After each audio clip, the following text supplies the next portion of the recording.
You are listening to the On Purpose Podcast. Welcome, everybody, to episode 191, coming at you in 2023. I can't believe the new year is here. We're going full speed ahead. I'm excited. We got our 4-year anniversary coming up, and we got more content. This week, I am excited to have on a great storyteller, a recently released author, and somebody who I just really enjoy talking with. But before I tell you who it is and we get you that conversation, I need to remind you to pay your bill a little bit. You know, if you're getting some value out of this, help us support and grow our community of purpose-minded leaders around the world by reviewing, liking, sharing on your favorite podcast app, or joining us on patreon.com, where you can put some financial backing behind the show as we continue our goal of becoming the most impactful podcast in the world. Patreon members get things like early access to episode, some meetups, some Zoom calls, and quite honestly, the best and most important thing you get out of Patreon is the self-satisfaction and pride knowing you are contributing financially to making somebody else somewhere in the world better by helping us build the OPP community. All right, this week, friends, I have Mike Arroyo on the show, and it's a fascinating interview talking about his childhood in Chicago, being autistic or artistic, depending on how his mom heard things, and tackling some of our current world issues through his fantasy medieval book writing skills. I hope you enjoy the interview. Mike, welcome to the On Purpose Podcast, my friend. How are you? I'm doing great. I'm looking forward to our conversation. I've been excited prepping for this and getting ready to hear some fantasy stories and some background on who you are and where you come from. So, Mike, do me a favor and introduce yourself and just tell the audience a little bit about yourself. Yeah, so I go by the name of Mike Arroyo. My given name is actually Marcos Antonio, but I grew up in Chicago. We were, I don't know, I guess we were one of the earlier Spanish families moving to Chicago. And, I found myself struggling there as a young child. But we made it through all of Chicago, and I've been living in Chicago for the longest time. I now live in North Carolina with my wife and our rescued Willa, the sheepadoodle. And so it's been a fantastic journey going from Chicago now to North Carolina and in between.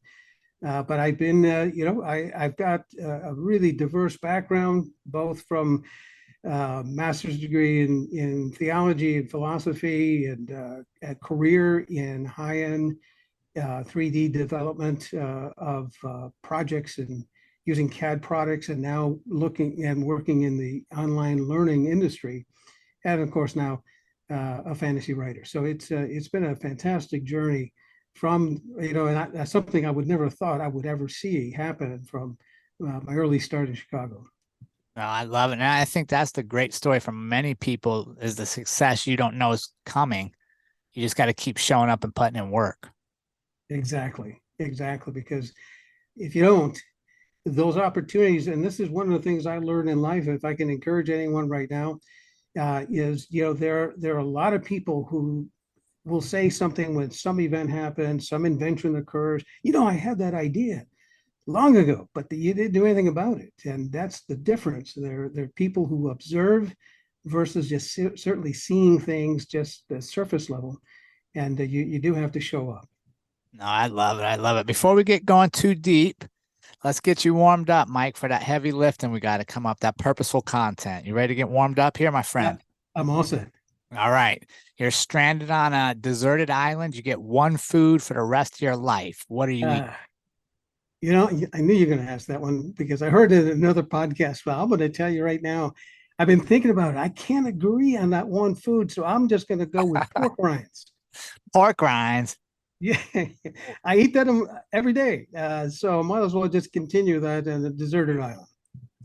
All right. Well, I don't know how healthy your island's gonna be, but that It's not definitely, healthy if at all. if we have a tailgate party, people are definitely coming to your island. Here we go. All right, Mike, you get one superpower. What would it be and why would you want it? I'd like that power where you could divide yourself into many, because there's so many things I want to get done, and I find time to be cumbersome. It limits you. That would be my superpower. Oh, I love that one. What's the first thing you would do if you could divide yourself? Well, I would learn some new languages. That's one of the things that I would love to do. I do have some speaking and reading level on several different languages, from German to Spanish and Hebrew and Greek, but not enough to say that I could even have conversational levels on even on Spanish. So, I would like to kind of sharpen that and would love to have the time to do that. Oh, fantastic. What is your favorite book, Mike? Favorite book. Wow, there's so many, but I'm going to tell you the one that kind of turned for me, or it made me really love reading, was Johnny Tremaine by Esther Forbes. And what was it about that book? It had, it was a historical book, obviously, of early Boston, pre Revolutionary War. But I loved the way that she had put the characters embedded into a story and naturally brought in these historical figures into the story. It was both uh, engaging for me.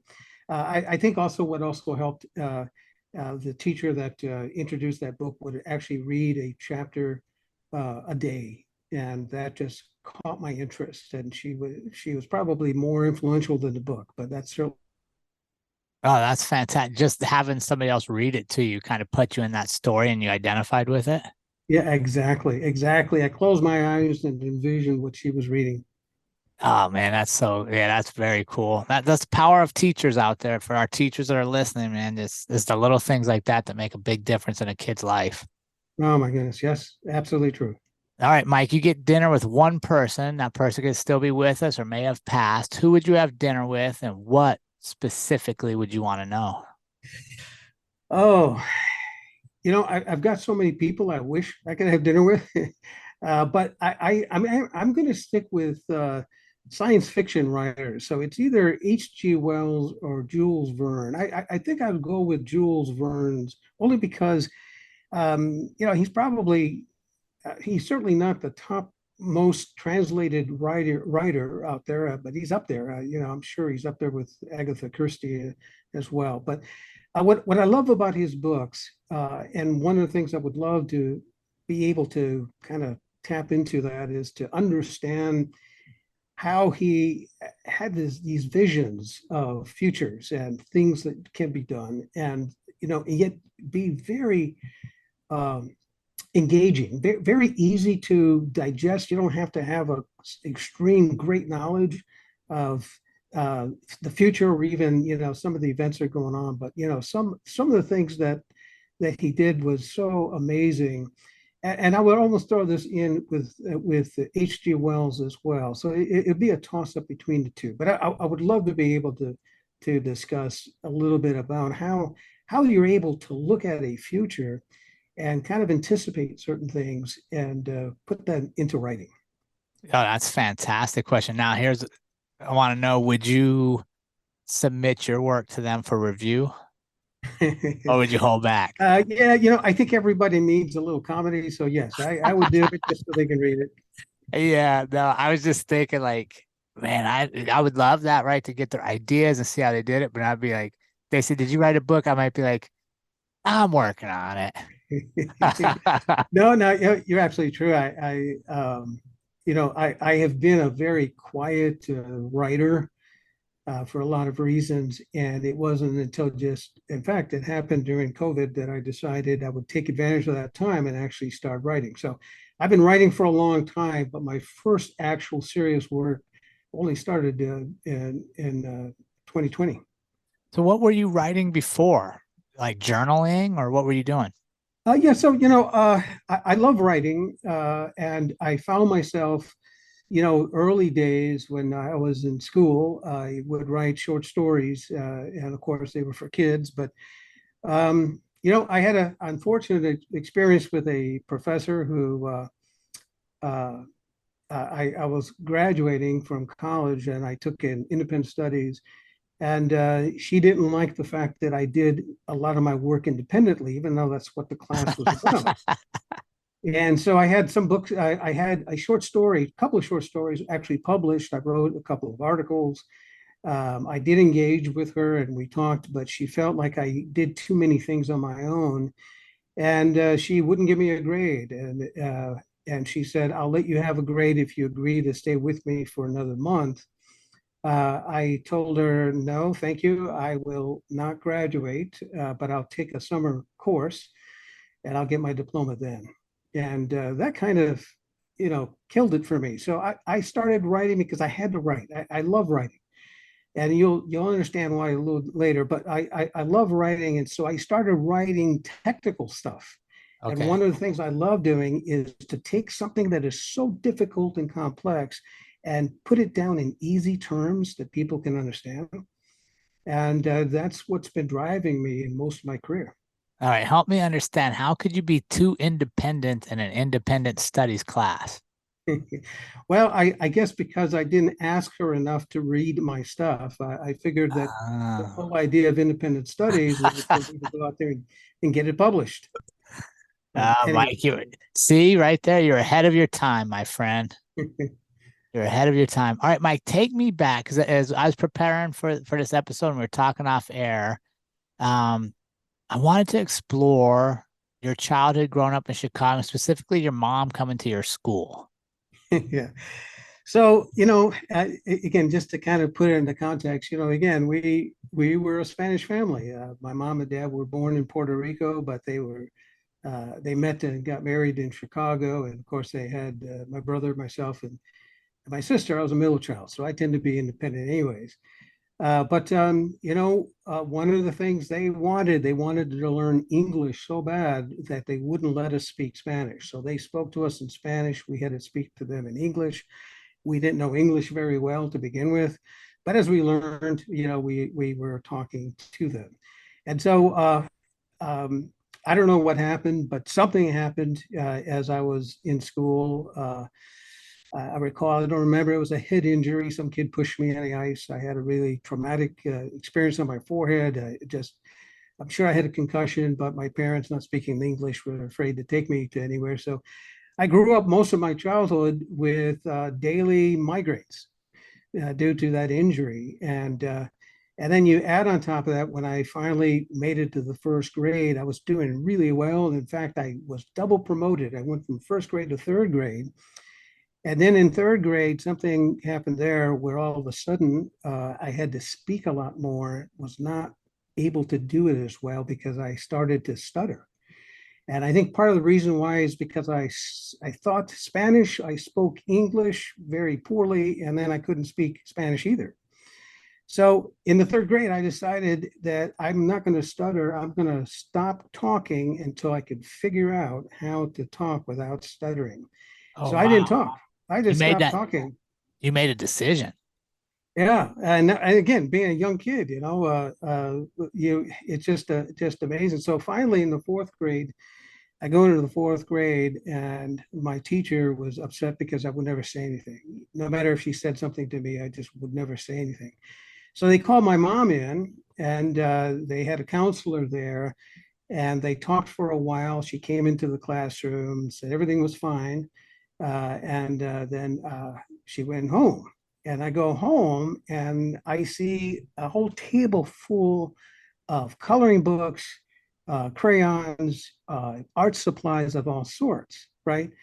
And I said, "Well, Mom, what did they say?" And she said, "Well, that, I needed to encourage you. So I got all of these things." And I found myself, loving art and being really creative. And I went through all this. Well, it wasn't about 10 years ago when I was talking to my mom about this and had her recall. And I said, "Mom, what did they tell you exactly?" And she says, well, I don't remember exactly what they said, but what they said, they were concerned because you're not talking and that they thought that you were artistic. And so I went out and bought you all the supplies. And I said, Mom, it's not artistic. They were saying autistic. So this whole time, they were thinking I was autistic, and she got me art supplies. I love it. And yeah, so I then decided at that point that it took me a while, but I figured how to anticipate when I'm going to stutter. I still stutter today. Probably the worst places are drive-throughs. And my wife just loves it. She loves to go through a drive-through, and especially going to the Starbucks because she knows I'm going to stumble on those things. And but anyways, Okay. it's one of those things that I still have to struggle, but I Sure. figured out how not to stutter. I love it though. So you went from being potentially autistic to embracing artistic. Yes, that's right. And what was how did that play into your future role of writing fantasy books, do you think? Yeah, well, I always envisioned things. See, I could see things before they were actually done. And in fact, that was a something that I learned to do so well that learning became really simple for me. As I mentioned, I'm dyslexic, so there was also these issues with reading. But if something was read to me, or if I could struggle through this, I knew that if I could hear it or if I could read it, I could remember it. If I can remember it, I can be able then to express it in ways that makes more sense than what I was reading. And so I think those kinds of things prepared me because when I started to think about fantasy writing, and only about 3 or 4 years ago, actually, I would say that actually started. In fact, I can tell you when it started, December 12th, in 2019 is when I got my moment that I knew that my genre, my space was fantasy. Okay. And so everything kind of prepared me for that. Even my career of 20 some years going out in the world as I was working for a company with a software, became known as a crusader because I went out there and did public speaking for everybody. And I was like a game show host among the computer scientists. And And how'd you and you found the confidence to get up there and public speak like that and not worry about your stutter? yeah, yeah, I found myself, again, the way that I avoid stuttering is I do all the prep work, right? I anticipate what's going to be done. I anticipate what could happen, and I get all that ready. So then when I speak, I'm speaking on an overflow rather than on a script. Yeah. And that overflow is what allows me then to shift. In fact, that's what I've done here for this interview because I don't want to be self-conscious. Now that I think about it, I wouldn't be surprised if a stutter or two will show up. You're doing great, Mike. I think that's fantastic. Like, so you're over prepared, so you're not having to think through the moment. You already have the answers. You already know what you're going to speak to. Yeah, and also, because if you are already exposed to all the information that you want to share, the things that you would like to get into, and you're speaking on overflow, then you're naturally going to be turning as things, it's again, because conversation is a two-way. So as you ask things, I'm able then to shift quickly and not think about it. And that really does help. I love it, man. That's such a great story, and I love that your mom thought you were artistic. That's definitely a great story there. Mike, I want to talk about something you put in our pre-show questionnaire, and you said you've always been a motivator in life, assisting those needing to develop better skills and opportunities.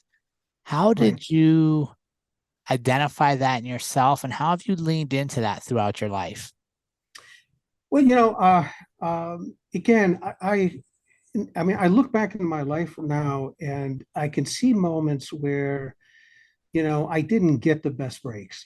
Things, it wasn't because I wasn't a good student or wasn't a good person or someone who worked hard.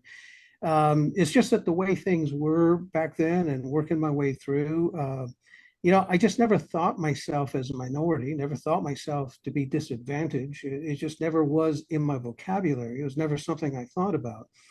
But I always looked at things differently. And, I love this idea of the difference between observing and seeing. People see things all the time. I mean, that's what they do. We look at things, but doesn't mean they observe and comprehend. And I think that what I've started early in my career, in my job and the things that I've done, is I always look at opportunities to bring people with me. I was never satisfied of winning alone. And some of it, I mean, I was 12 years old when I started high school, and it's just crazy. And I just never liked to be alone. I felt alone most of my high school career, only because there weren't people my age. Why were you I was so young in young. high school, Mike? Well, I got double promoted. That started the thing. And then I just kept consuming stuff. I was so voracious in wanting to learn and read, that testing and everything became easy. And next thing you know, you're taking more courses. Next thing you know, you're in college. And I went to college with my brother because he had the only car and didn't have a driver's license. So that's how I ended up at Yeah, Elmhurst College. I love it. You were resourceful, my friend. No doubt about it.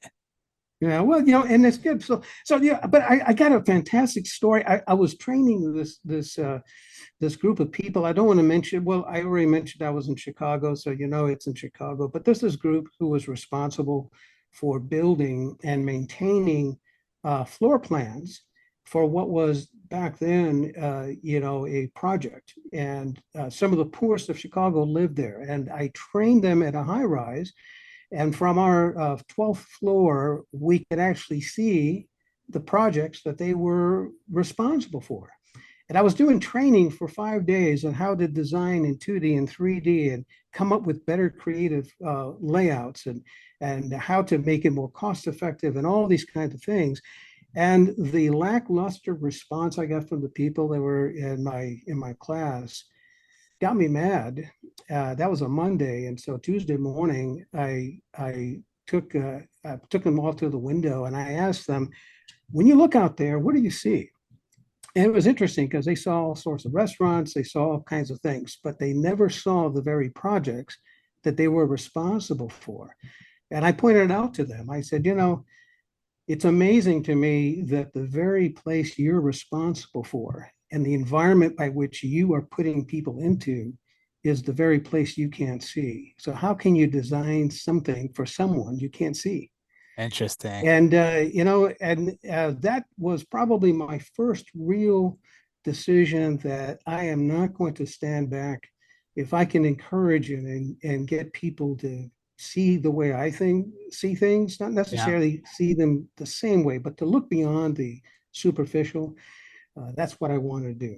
I love it. How did they respond to that being pointed out to them? Well, we ended up not only going through all the materials, I actually started teaching extra stuff because they got motivated. And over the course of those few days, some of them actually apologized because they said, for us, it is the job, and we forget that we are impacting people. So it turned out good. Oh, fantastic. Good for you for calling that out too, Mike, and putting it in a frame of reference that they could relate to because like we talked before the show, so many people just kind of go through life not really giving their best or trying to be the best, but literally just going paycheck to paycheck with no idea the repercussions or ripples they're creating down the river from them. Yeah, exactly. And exactly. And like me, when I was young, if I had just a little bit of encouragement, there's no telling where I could have been. And there's a lot of places I could have been, but I never was encouraged. And, it was just one of those things. And just the occasional teachers that I would tell you about, that they were just fantastic. If it wasn't for them, I don't know if I'd be at the point where I'm at today. No, for sure. But I tell you what, for those that didn't invest in you or didn't encourage, I'm thankful for them too, because they put you in a position where you're here with me now, Mike. That's right. Right? Like I always try to share that with people too. Like it's not always the people that believed in you or encouraged you. Sometimes the ones that didn't encourage you are just as important because they give you that little spark, that little fire, that little, hey, I don't want to be like this. I'm going to go opposite of this. Absolutely. And Absolutely. it balances out. So I am thankful, my friend, for those that did encourage you and those that didn't, because that allowed our paths to cross. Yes. And, I'm becoming a big fan of your podcast. So, Yeah, I've listened to many of them. I love it. I appreciate it. Now, talk to me about COVID and how that opened up the opportunity for you to go from having all these writings at your house to finally getting that book out there. Yeah. So, it was kind of interesting. I heard something was going on in China as early as December. And the reason why I remember December 12th is because that was the first night I had this dream uh, of this fantasy story unfolding. And I thought, oh, wow, that was so neat. I thought about the next day.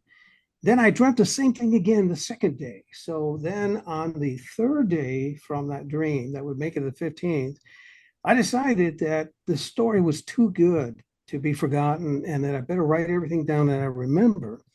So I wrote down an outline of the story that I had seen in a dream, which was kind of funny all by itself. But uh, I'm a CAD guy, a computer aided design guy. That's what I did in most of my career until I got into online learning and now writing.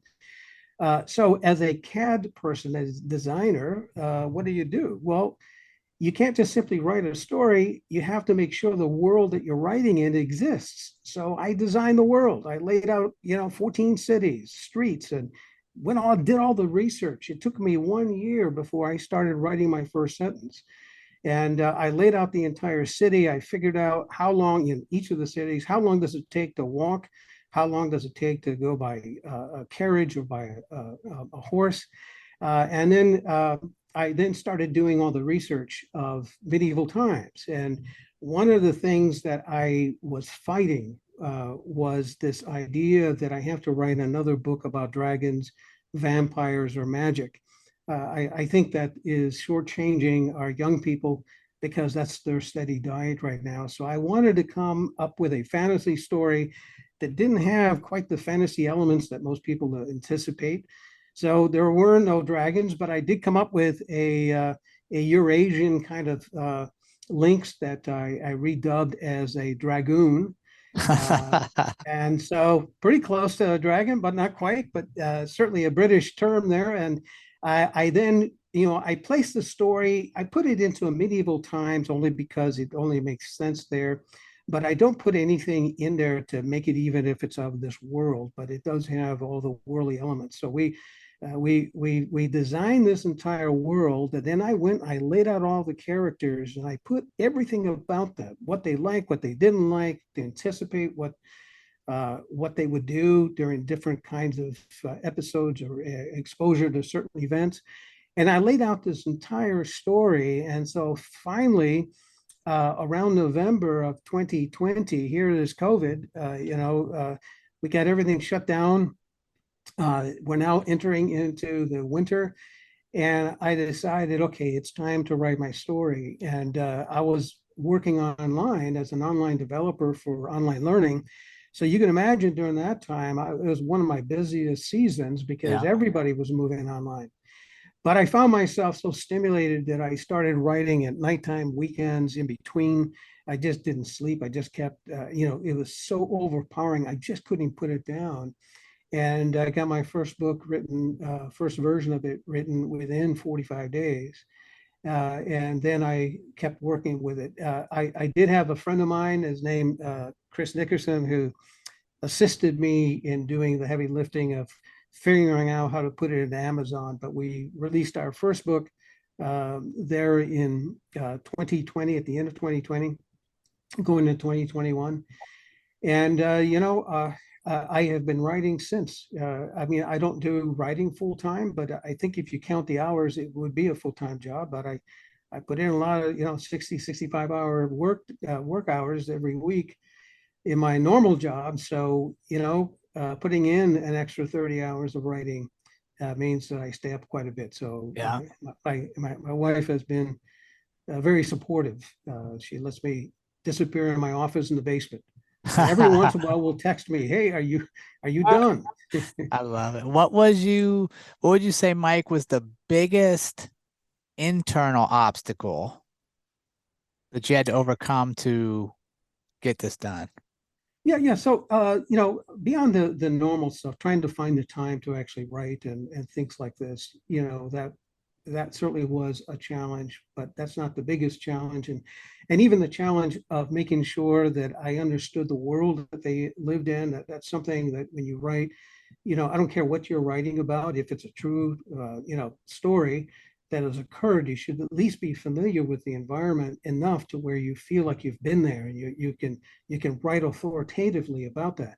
But I think the challenge that I had was trying to figure out the pace of the writing and the pace of what people are able to consume. And I decided that even though I use the label young adult, it really is for that. And we have Harry Potter stories to thank, that the young adult range moved from 13 years old to 60, maybe 65. So that's a broad range there. But Yeah. I was initially was concerned that the group that I was targeting couldn't comprehend some of the things that I was wanting to do. And I realized, you can't write down to a level, you have to write up. Yeah. And so I decided to do some really tough things, even tough for me. So all the measurements that I use are all metric. I know nothing about metric. I had to look it all up every time, and now I know it inside out. I feel very comfortable.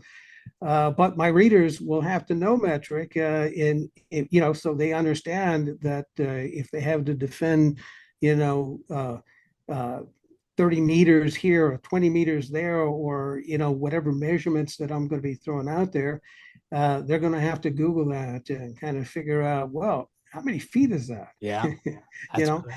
of course, the people in Europe would love it, but again, I wanted to come up with some storylines here that are fresh and unique, and with some twists.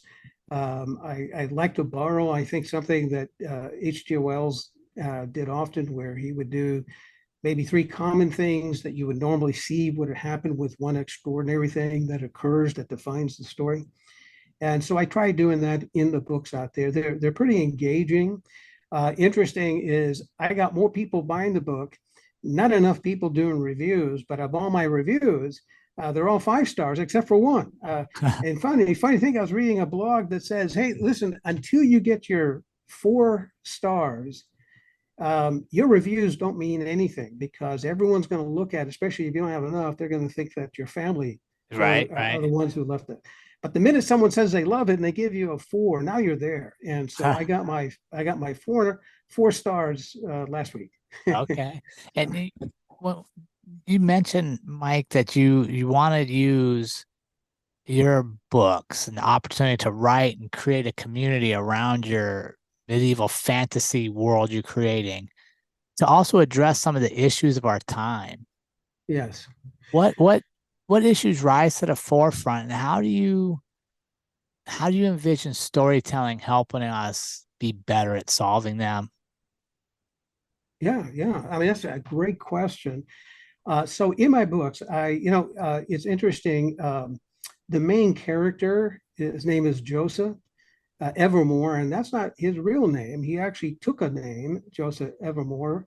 He became an indentured servant, and his real name was a noble's name, Michael John Mayweather.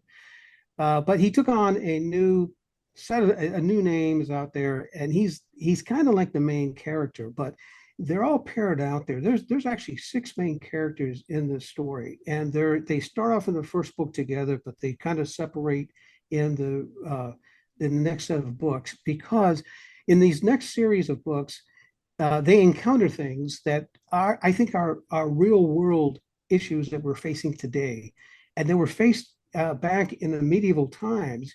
I'll mention one, for instance, this idea in the medieval times where a young girl would be betrothed at 12 and 14 years old. Yeah. And, the way they were treated and the things. I think that human trafficking is certainly something that we can't overcome easily. And this idea that children have been devalued in such a level that I wanted kind of to address that. So I have one of the, and I want to tip my story there, but I've got a captain of one of the ships who was such a person, and she escaped and worked her way to become a captain, and now she is in a place of authority and decides to address that issue head on. So it's these kinds of stories like this, these other situations that they get into. I think they speak highly of situations that we have today. I had no idea, to be honest with you, that in my first book, one of the things that they had to do is they had to repair a wall. I'm not a political person, so I don't follow politics. Yeah. But I made this point that, hey, walls are not just meant to keep people out or keep people in. They're also there to help mark the area of safety that you can go into a sanctuary, which is one of the titles of my third book. It's called Sanctuary. So, I ended up talking about the issues of why you have to rebuild a wall, Hmm. uh, unknowing that, that was going on here. So, so I am bringing in a lot of fresh views on things that are today, but told in the light of a medieval story. I love it. And why do you think storytelling is so critical to the human journey? Well, I think the reason why is because um, stories capture the essence of truth without having to necessarily be confronted with it. Mm, It is something that you can digest, and over time you think about it, and then all of a sudden there's got to be more to what I'm seeing here. And I think that this is a perfect vehicle by which you're able to share some truths, even if those truths are things that you say you cannot understand or know, but sure. they're still truth anyways. And I think that's just a perfect vehicle, because if you can write engaging storylines, fresh storylines, and have enough of a twist to get the attention of the readers out there, I think that you're able then to help them confront these things that are probably true in their lives. I don't think I've lived a storybook life. I think my life has been as ordinary as anyone else's out there. Yet at the same time, there are things that I've been confronted through stories that I find that I still think about even years later. Yeah, I think that's the truth right there, Mike, is that anybody anywhere in the world can find themselves in a story and Right. see solutions in a story or see empathy in a story.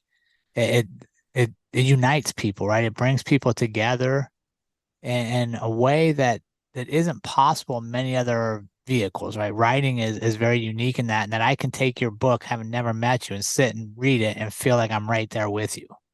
Yeah, absolutely. There is something about community that I think is what establishes a runaway success. I think Harry Potter, I mean, again, I don't mean to keep bringing it up, but I think when you read Harry Potter, there isn't anything extraordinary about them, about the stories themselves. They're not necessarily the best written kinds of stories. However, they ignited a community that can't be denied, and the stories that were being told of Hogwarts and all that comes with it became something that people united. And it isn't just Harry Potter. I mean, we can go on through some of the movies that have been made of series. And each of them, when you look at them, what they've done successfully is they build a community where people found themselves connected, wanting to share from a viewpoint of that particular storyline. And I think that is one of the things that is really amazing. I just saw an interesting stat here from COVID and young people, that since COVID and the isolations that they experience, the percentages of young people who feel alone is such a significant number. And it really is disheartening for me because that's the age group, especially, that I have a heart for. And how often you hear that they make permanent decisions for such temporary problems, but they seem so important to them at that moment. Yeah. If we can only get them to think about the decision they're wanting to make, and let them understand that that's a permanent decision for a problem that won't be there in a couple of days or a couple of years. Yeah. And I think that's what I love about writing and storytelling, is because you can capture someone, and even if you only capture them for so long.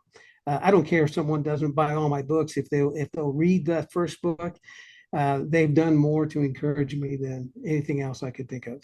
And I love it, Mike. And that's such a powerful statement. I think it's a testament to your character. And I think it's a bit ironic that out of COVID came this desire for more community, and it became an opportunity for you to write a book to create more community. And I think our podcast has doubled, after COVID, because people are craving belonging somewhere, and they're wanting to know what's possible in a world where a lot of the messaging is, fear and doom and gloom. They still want to have something to believe in. So um, Absolutely.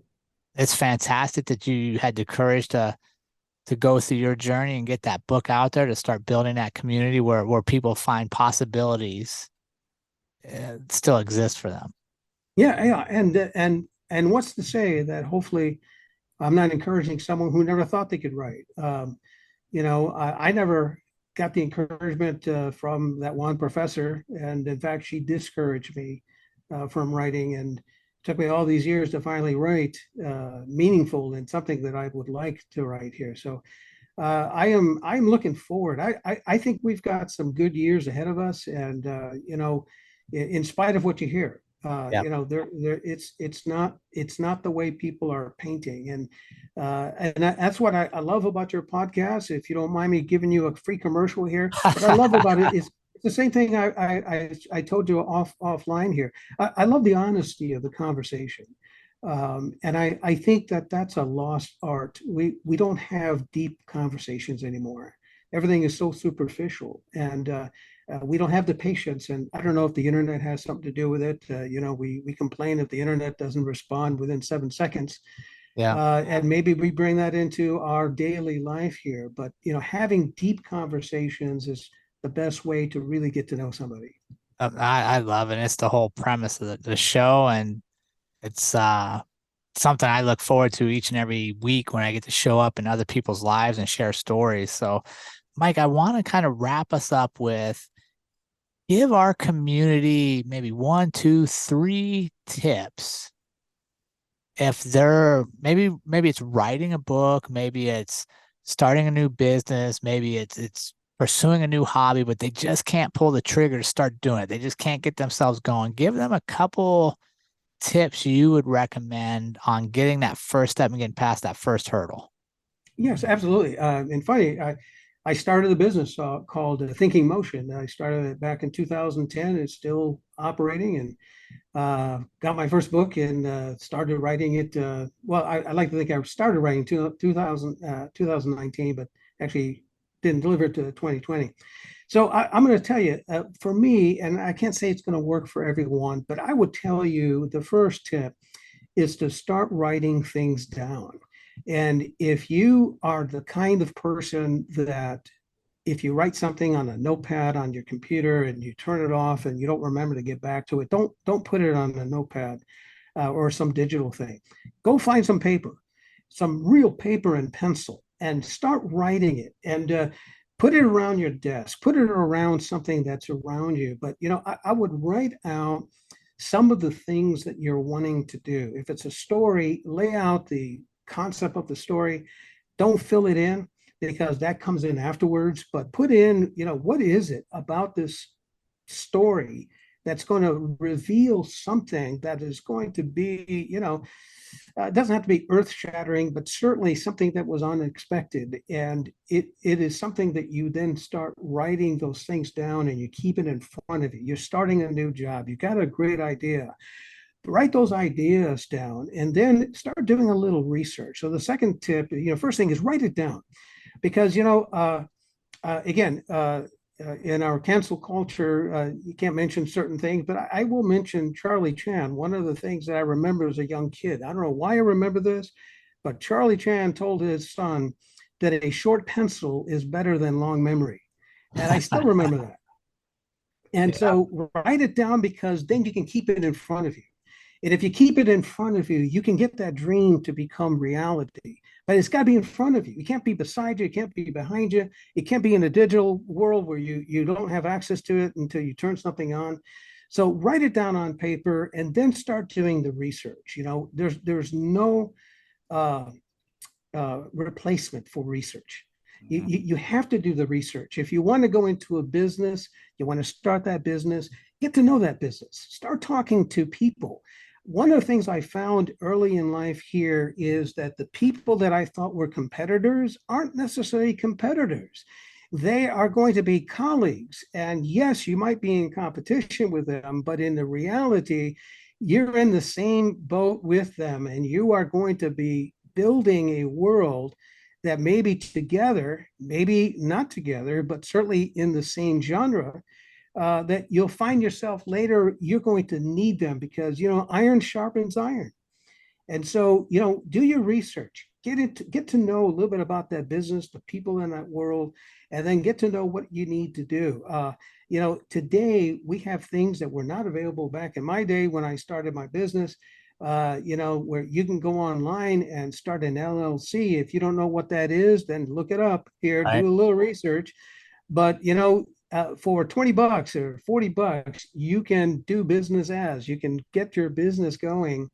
And what I would tell everybody here is you don't have to start with a big budget. I started my company with $15, and here we are now since 2010. I mean, I'm going into my 12th year, very successful. Nice. But it really is one of those things. Those are my two big tips. Just I write it love it. down and do the research. Oh, and I guess the third one is take that step. If you don't take that first step, it's never going to happen. Yeah.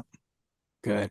All right, Mike, where can our audience follow along on your journey? Where's your book available for sale and how can they stay connected with you? Yeah, so first of all, I'm going to say you can find it on Amazon. It's probably the easiest place. You can look for Mike Arroyo, Arroyo, or search for Riley Glenn. Although most people are misspelling Riley Glenn, it's Rylieglen. Nobody knows why that island is called Riley Glen, but that's going to be one of my stories. So you can get it there. You can also go to RileyGlenn.com is the website. And again, I'm also going to stay in touch with you. So, I would love anyone who would like to have information. If you'll reach out to Jared here and he and I will kind of work things out. And, I would love to support the podcast here. And maybe that's one of the ways that we can figure something out. I love it. I appreciate you, Mike, taking the time to join us. It's been a pleasure and an honor, my friend, to share your story with our community. Well, thank you. And I feel blessed having to meet you here virtually. And I wish you well. Thank you, Mike. And remember, team, life is far too short to live any other way than on purpose. We will see you all again next week.